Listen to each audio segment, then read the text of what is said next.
friends, and happy Monday. I'm just so honoured to be here. We've got the amazing Phoebe Lay with us on the line today. How you doing, Phoebe? What's going on? I'm very good, Ed, with Zia. It is Monday. I am live with you on LinkedIn. Couldn't be better. Oh, there you go. And I got to say, you are amazing, Phoebe. We've had some of the best chats lately, and we've been talking a lot about manipulative and coercive scam artists. And where I come into this one is, Lassie and I, we run a big business community. We are forever getting rid of coercive scam artists and manipulators. So we deal with them all the time, and we love flicking them to the curb. And Phoebe, we've got a lot of experience with scam artists and manipulators. What's your take on this one, my powerful, savvy friend? We have, unfortunately, haven't we, Ed? I mean, over the last couple of years in particular, that's something that I've had to navigate and deal with. And that's something that I actually look back at these experiences and I go, you know what? Thank you for those experiences, because even though they are very unpleasant, unfortunately, most people, especially if you're out there and you're in business, you're growing, you're scaling, you're going to encounter people that have ulterior motives. And sometimes when you are in a vulnerable position, when you are going through either a death in the family or maybe a breakup or financial difficulties or a divorce, some people, experience really lonely or difficult, challenging times. And if you are someone that is kind, genuine, and empathetic, you are especially prone to these types of, I guess, narcissistic, manipulative people. And so today's show is, I guess, all about like, how do you avoid it? How do you spot the red flags? And how do you escape before they do collateral damage and they start to turn their fantasy world and all the people in their community and your community against you? Yeah. Happens all the time. And it's interesting to sort of preface it as well. I've been saying this before. So I come from an Australian Army, Australian Federal Policing background. Like 25 years ago, I'm an old man now, right? I'm a very old man. And even though I worked more in drug enforcement when I was with the AFP, I did learn quite a bit of bits and pieces about scams and that sort of thing. And interestingly, to this day, the Australian Federal Police share great content on how people get scammed. And you know what's interesting about people who get scammed, Phoebe? You know what's really interesting? What's that?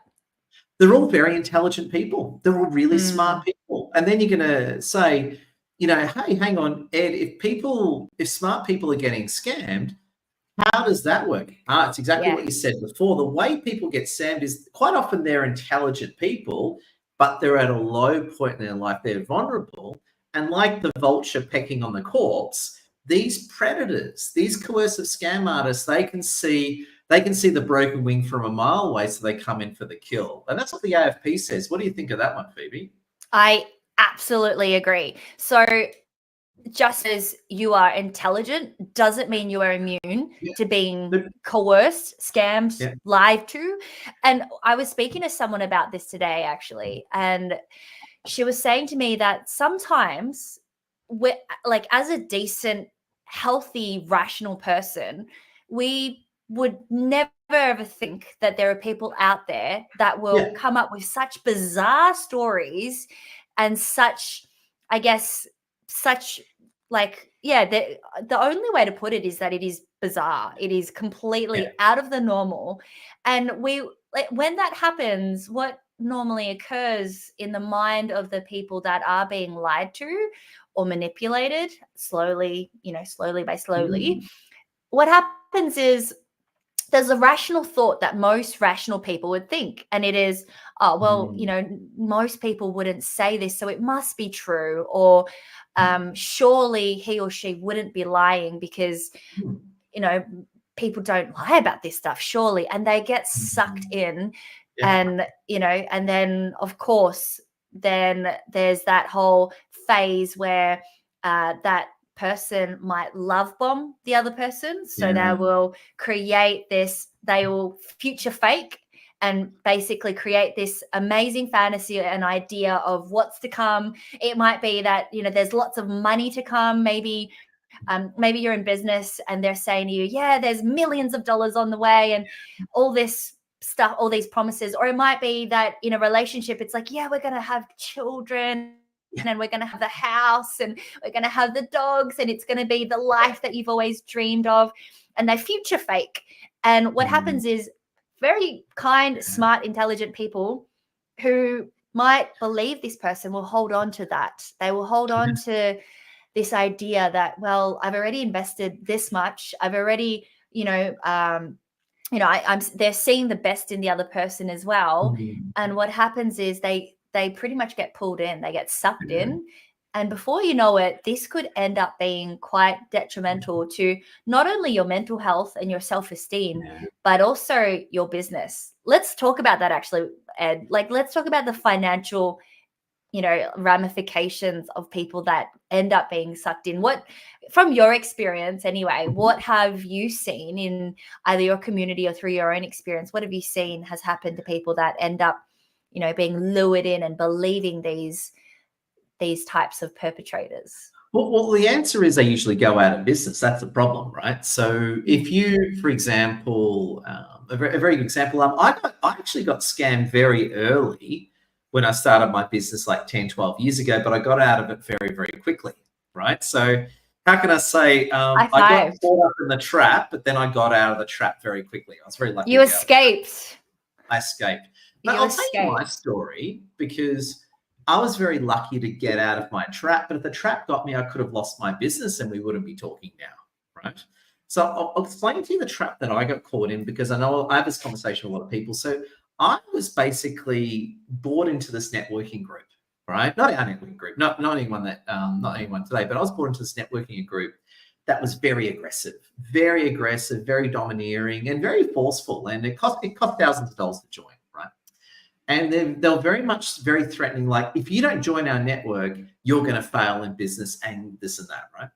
Now, the way that this networking group worked is that you have to know, and I can't believe I was dumb enough to join them. You not only have to pay money to join the group, you have to bring visitors all the time and bring referrals to keep it all going, right?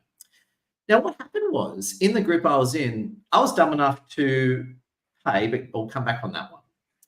I was dumb enough to pay, but I'll come back to that. But I was dumb enough to get caught up in it. What happened after a few months? I was the only guy doing any work. And what happened was I was referring thousands of dollars worth of business to people, and I was just getting rats and mice back, and I was going broke. I was literally going, albeit I was already broke at the time, I was just going more broke. And what happened was what happened one day, we had this evil director come in and yell at everyone saying that we all suck. And I actually lost it that day. I didn't take it because what happened was out of 20 people, I was the only guy doing any work, right? And I lost it, and I went full Arab, did my typical rant, finger wagging. Right? Yeah, I want to see that one day. Oh, yeah. No, you don't. You don't. But when I get really pissed, I do the whole Arab finger wag, sort of, that sort of thing, right? There's a reason why the Middle East is messed up right now. We all have our tipping points, but they do know how to get you to your tipping point and then turn around, flip the script and blame you for it. And they'll say, gaslighting.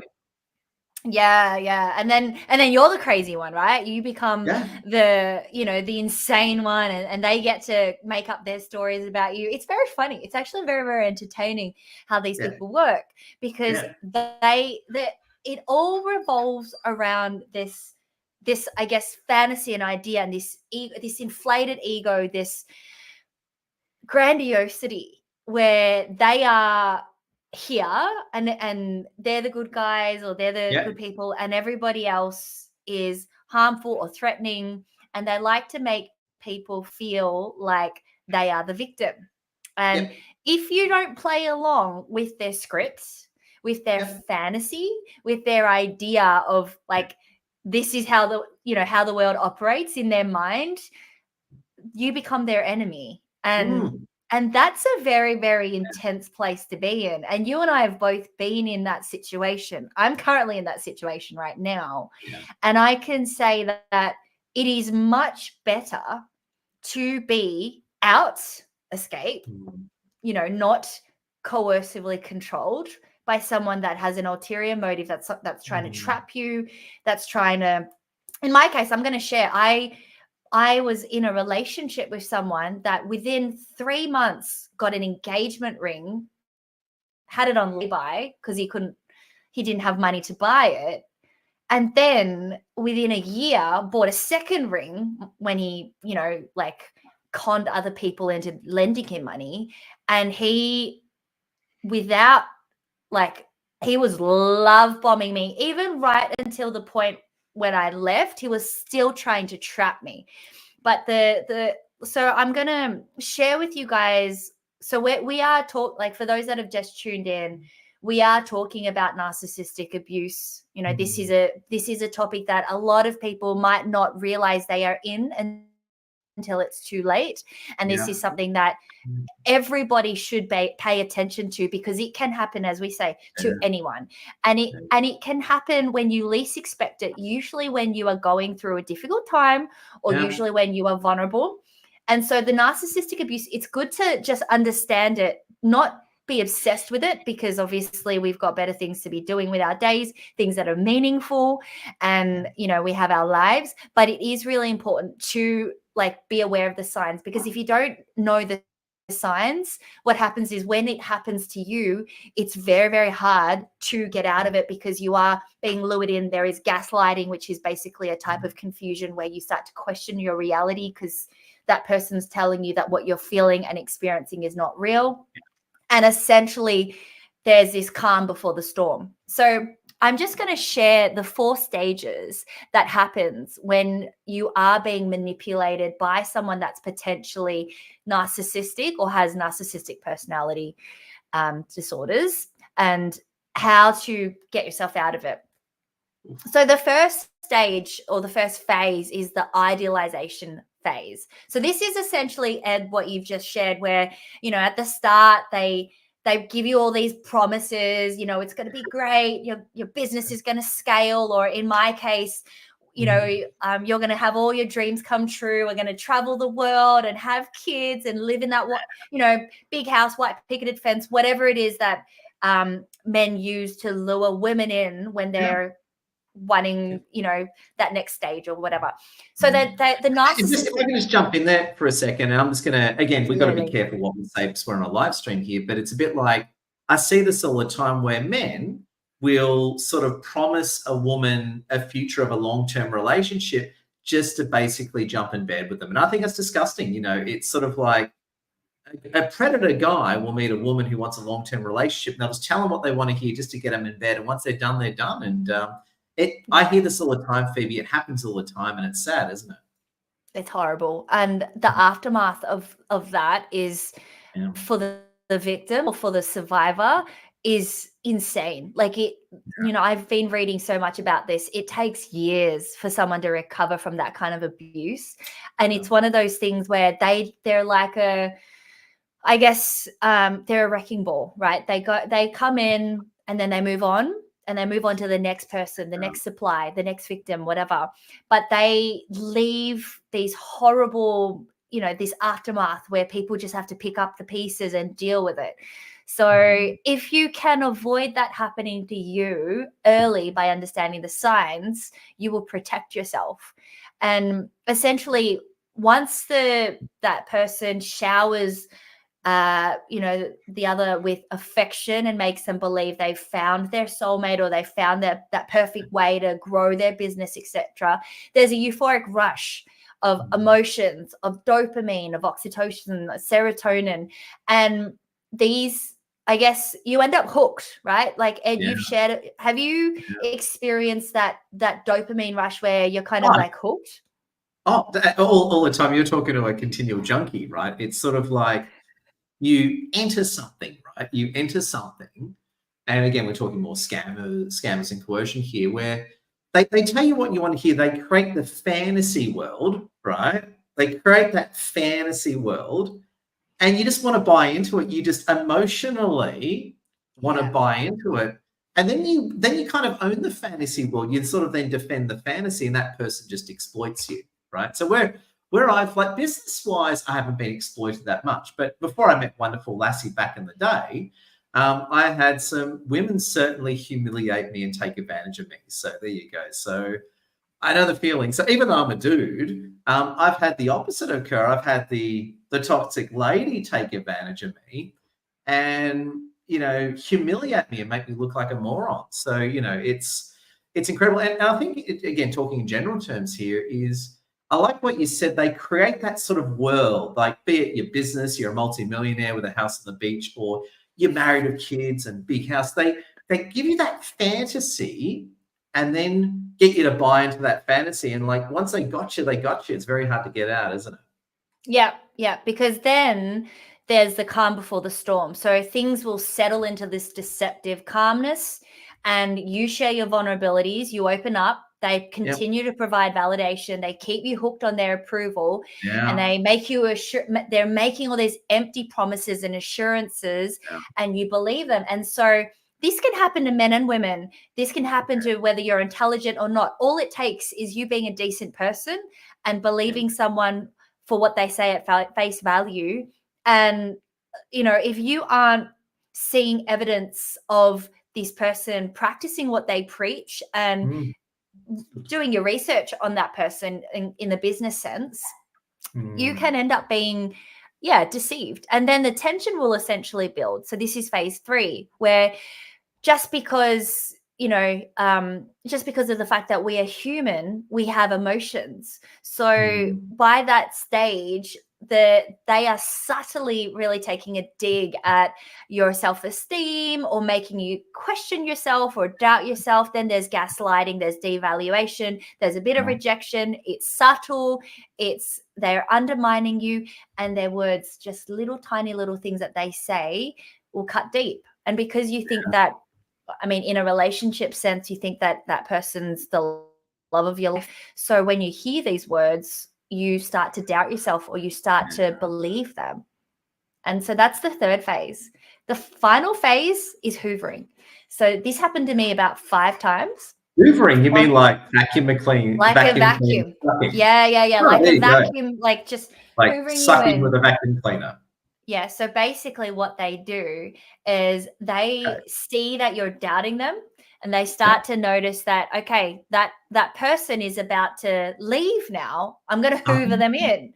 So they will they'll hoover you back in through other people, through third parties, through common friends, through your common network, and they'll start dropping little breadcrumbs. In my case, it was diamond, two diamond engagement rings, stuff like material stuff that ends up being worthless at the end of all of it. And they'll try and hoover you in through more pity, because that's how they operate. They think that in their mind, they think pity is a currency. And obviously they think it's very acceptable, and they use very complicated sob stories. And the more they use these sob stories, the more they believe that it's true. So every time they start to share these stories, they're believing more and more of their own lies, and the fantasy and the lies and the stories grow. So this becomes a toxic cycle. So just in there, so you're with the scam artist, business life, whatever. You go through it. The moment they know that you're onto them, they start to mix up your tactics to try and get the upper hand. They start to change course, and they'll start to adapt. They're like chameleons. So it's essentially a psychological war. And if you don't get out of that war and that battlefield quick enough, you'll be sucked back in there. In my case, it was like 5 or 6 times. And there were different things. Like there was one time where he used suicide. He said that he was suicidal. That was illegal, a huge one. That's actually illegal too, by the way. So just on that, putting on my old policing hat, threatening suicide is actually a form of domestic violence. There you go. There you go. Yep. It's actually illegal. And posing to be someone of authority, posing to be, in doing certain work that is so bizarre and out there that people go, oh my gosh, that all respect to you, you go and do this stuff, like if I can just jump in there with a quick segue, and this is just talking generally here. And I know we spoke on the phone about it, but there's this term called stolen valor. And I know we spoke about this, and for the sake of the audience, stolen valor, very big in America, and you get a lot of it in the UK and Australia too. Stolen valor is when someone either makes up a fake military or policing or achievement record or exaggerates it. So, for example, a very common one in America is you'll have someone who served as a cook in the Navy, and then they'll pretend that they were a Navy SEAL later in life to get, to win in politics, business, or life. And it actually happens a lot, stolen valor. And quite often, stolen valor can be used to impress a woman. Like, because if you tell a woman, hey, I was a cook on a ship, she'll just laugh at you. Right? She might, it's like, oh, I was a Navy SEAL. Oh my God, I'm dating a Navy SEAL. Or if you're going for a job, oh yeah, I used to, I was a Navy SEAL. And it's just crazy. And I've actually seen it. I've actually seen this here and there.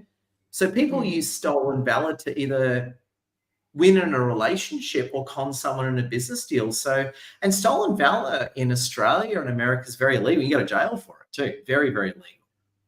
It is very criminal. And it's one of those things where people get away with it because they think that they can hide behind the grays, and they think that the law is, black and white, and that they can hide around the gray and get away with it.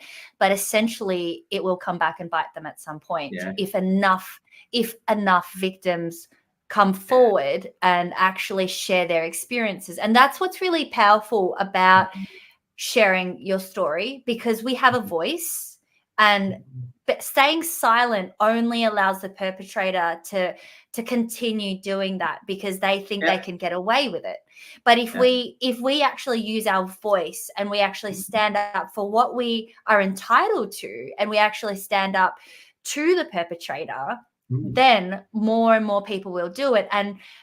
And also, sharing your story validates other people for their experiences, because like you and I have already shared our stories. And imagine the number of people that hear this that go, oh my goodness, I was in a marriage with a narcissist, or I was conned of all this money from a female narcissist, or a, like scam artist. There's so many people that have been through things that they're too ashamed to share. And I encourage those that have to talk to your friends and family, share this with a therapist even, and talk about your experience, because you actually don't realize the level of support that's available until you talk about it. Yeah.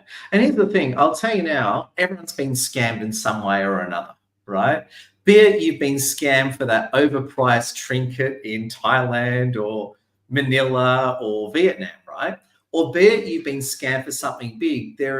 And I think one of the things is, well, this is, and credit and shout out to the AFP here, the Australian Federal Police. They share great information on this, because what happens is when people are caught up in a scam, and when you realize you've been scammed, the normal reaction is to feel ashamed, and you don't want to tell anyone because you don't want to be embarrassed, where the AFP says the opposite. Everyone has been scammed, and the sooner you speak up about it is, A, the sooner you can retaliate against the offender, but secondly, you can protect other people from getting scammed as well. Because here's the thing, right? These people often leave a trail of destruction, don't they, Phoebe? Yeah, that's right. That's right. They do. They leave a trail of destruction. They move on. They're like wrecking balls, and then they sail on as though nothing happened. And they don't recognize the damage that they have done, and they also don't feel. Well, if I can jump in, if that's a bit I can disagree with you on, this is where I disagree with you. I think they do, and they love it. So they know exactly what they've done, and they thrive on the chaos. Like, I think you're being too charitable with these people, Phoebe. I think it's the opposite. I think they know what they've done, and they thrive on the chaos and destruction that they've left. And the drama that they create. Yeah, I think they love it. I think the opposite is true. They love destroying lives, and they love all the chaos that they create. It's absolutely it's uncomprehendable. And it's one of those things where if you've been in a relationship with someone, or because I mean, Ed, for you, I think I don't want to diminish your experience, but I feel like, it might be. I'll diminish it myself. You've had it worse than me. So don't worry, I'll get ahead of you in the conversation. You've had it worse than me. Because for me, I thought I was in love with this person, right? I thought that he was the love of my life. He came in and love bombed and created this whole ideation phase that was this whole fantasy reality that I thought I was. See, women that are listening that have this tendency to, I guess, try and fix men, and this is a mistake I've made in the past. Don't do it. Like, if you're buy yourself a fixed one. don't buy a broken one. Buy yourself a good one. Then you'd have to fix it. Is that a fair thing? Don't do it. Just exactly right. Just like go and invest in a hobby or something. Like, I'm at the moment, I'm putting all my energy back into myself now, and it's great. Like, I'm loving life. I'm, obviously still dealing with the aftermath of all of that, but at the same time, I'm working through it and, doing dancing, business, all the stuff that I like put on hold for a bit. Are you dancing again? I am dancing 3 days a week, which has been great. I could see you doing that and being really good at it. There you go. I can see. I'll share a video. I actually put a video up on Instagram, which might be why you haven't seen it. I actually LinkedIn. just celebrated. I want that on LinkedIn. I'll put it on LinkedIn. Not this Instagram. Not this Instagram stuff. We want LinkedIn. LinkedIn all the way. I had a birthday dance on Saturday, and it's one of those things where in the past I was like, oh, I'm just going to be quiet about my birthday, because otherwise they'll put me in the middle and you'll be surrounded by like 15 leads. So men that are like really professional dancers that have been doing it for years. And this year I was like, you know what? I'm going to tell them it's my birthday, bring cake and tackle this. And it was so good to step outside my comfort zone and realize I'm actually a much better dancer than I was a few years ago when I didn't put myself out there. And it was so fun. So I'll share it on LinkedIn. But yeah, I just hear, so I think that when you've been through that whole love bombing phase, and you're like in a relationship with someone who's a serious, like I'm not talking about narcissistic tendencies. I'm talking about the pathology of someone with a narcissistic personality disorder. They are pathological liars. They literally cannot go a single day without lying. And it's unfortunately coming from a place of deep insecurity and emptiness and that feeling of brokenness, which is, they say their psychology or their emotional maturity is that of a 3-year-old. And so when you are in that kind of situation, a lot of women in particular make excuses for these men, and they go, oh, but they've been through this, and, poor them, and they've been through that, and they buy into their stories and they get sucked in even more, which is why I've seen that a lot. I've seen that a lot. They defend their oppressors. Right? So they're the victim being oppressed by this character. I've had this problem many times. I've known so many women to get caught up in situations like these. And when I realize what's going on, I sort of come in there with a pin trying to pop their balloon, right? I have to do it very delicately, because if you don't pop the balloon in the right way, they just turn on you and then they get deeper into their fantasy, right? But what I find is they get so enrolled in their fantasies, they don't want to hear anything about it. Like, they're in their little fantasy world, and they start protecting it, and they start protecting the person oppressing them. That's exactly right, Ed. You've just hit the nail on the head. So what happens is, even the people in their community will not want to hear the truth. Say, for example, let's just say this happened in your community, Ed. I mean, you're aware of what this is. It's happened before. It's happened. This has happened. Okay, so say someone says to you and Lassie, hey, there's someone in your community that's really toxic, and that's a con artist, and I've just been through all of this. And if you are not aware of that, or if you are trying to hold on to this lie and this fantasy of this person that is in your community, then you're not going to want to know the truth, because they are such charming.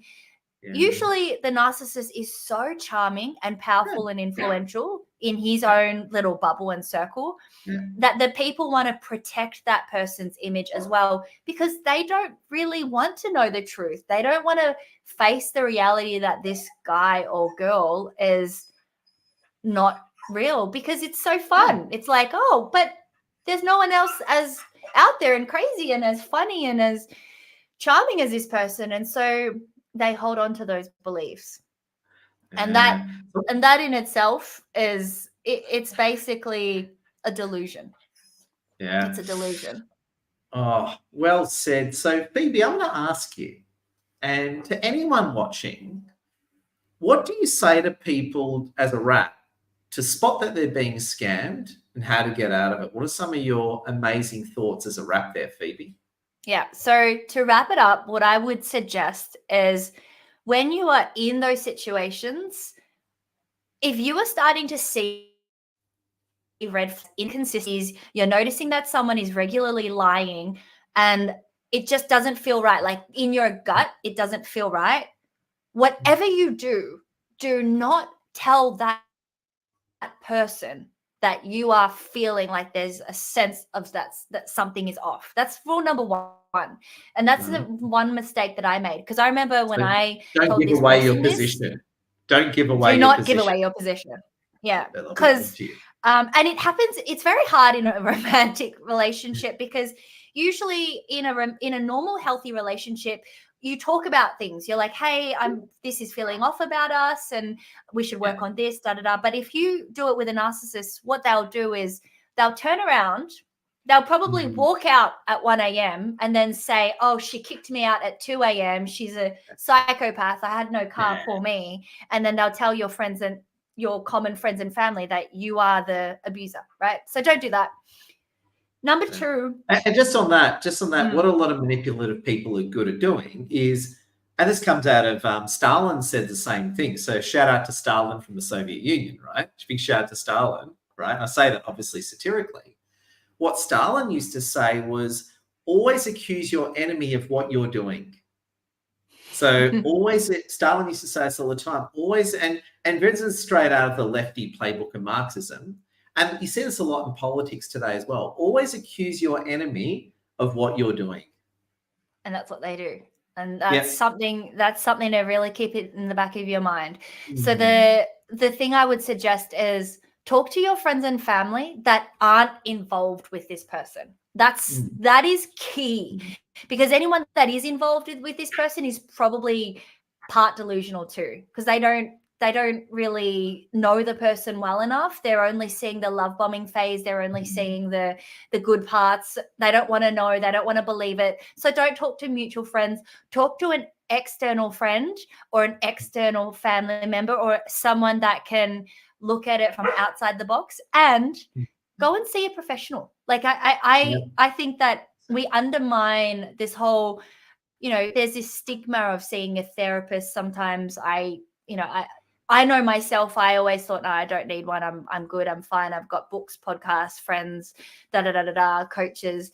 But when I started to see a therapist and I started to share this and I started to read about this, gosh, it was so validating. And it was so, for me, such a powerful way for me to leave and not look back. So that's another thing I would recommend. And finally, I think it's really important to distance yourself. I think that's the only way, and to distance yourself with enough time that they don't hoover you back in, because that's the only way to leave and stay away and out of that situation. Because if you distance yourself for 1 or 2 days, they'll just hoover you back in. They'll bring a friend along, maybe get you jewelry, I don't know, whatever. But if you distance yourself long enough, the clouded judgment, the gaslighting will start to fade, and you'll start to see what really is going on. And that's the best way to keep yourself safe. Oh my God, incredible. I just want to say a big thank you to all of our viewers. Thomas Alexander, we got Tracy from Houston, Lynette. Thank you everyone for watching. Hit that like, share, comment. This is with Phoebe Leonard. And I tell you what, Phoebe, we've all been scammed in life. I think the first thing is if anyone's watching, if you've been scammed or you're getting scammed, we've all been scammed. I've been scammed, right? I've been scammed many times. You've been scammed many times. And I suppose the point of this podcast and this live stream we're doing, Phoebe, is A, we want to prevent people from getting scammed, and B, if you are getting scammed, we want to minimize the damage as much as possible. Is that a fair comment, Phoebe Lay? Yes, absolutely. And if you want to know more about this, I highly recommend you guys look into the resources that are available. There are so many books about this. There's so many podcasts about this. I've been doing my own podcast series on the Inspired to Thrive and Shine podcast, which you guys can check out. And there's just so many resources out there that are available to help you not only navigate away from this situation, but also to avoid this situation, which is what I recommend. Because if I can go back and have known the signs before having spent a year with this person, I would have much rather that. But at the end of the day, even if you have been through something like this, it's never too late, and it's not too costly of a lesson, because you can turn these lessons into a new story, into a new chapter, and you can still come out winning and be thriving in life and support others that are going through the same. Oh, here. And just to add to that, and I love this saying, and I've used this saying on you before. I love that saying, there's a future in the past. Have you heard that one before, Phoebe? I have. Love it. There's a future. Well, things happen, we make mistakes, bad things happen in our past, but there's a future in our past, because we can take that lesson and use it to help ourselves and help other people. It creates purpose and meaning for those tragic experiences. That's right. That's right. And thank you so much for having me on the show. I really enjoyed it. I love our conversations as always. And to the listeners as well, thank you so much for tuning in. If you guys have any questions, feel free to drop them in the comments, because, we're more than happy to, continue these conversations for you as well, that are in a more private setting. And, feel free to send us DMs or LinkedIn messages. And, if you need support, go and reach out for support, because there's plenty of support out there. There we go. Love your work, all. Thank you. Oh, we got Sard with us. Love your work, Sard. You're an amazing man. So just want to say a big thank you to everyone. And I just got to say as well, thank you for watching our live stream. If you are watching our live stream, it also means that something awesome will happen to you in the next 36 hours. So watching our live streams makes you luckier. At least I like to think that. So there you go. Friends, thank you all. Phoebe, thank you so much. Great having you with us as always, Phoebe. It's great. It's been great. Thank you, Ed. I've enjoyed it. Stay awesome. Love your work, everyone.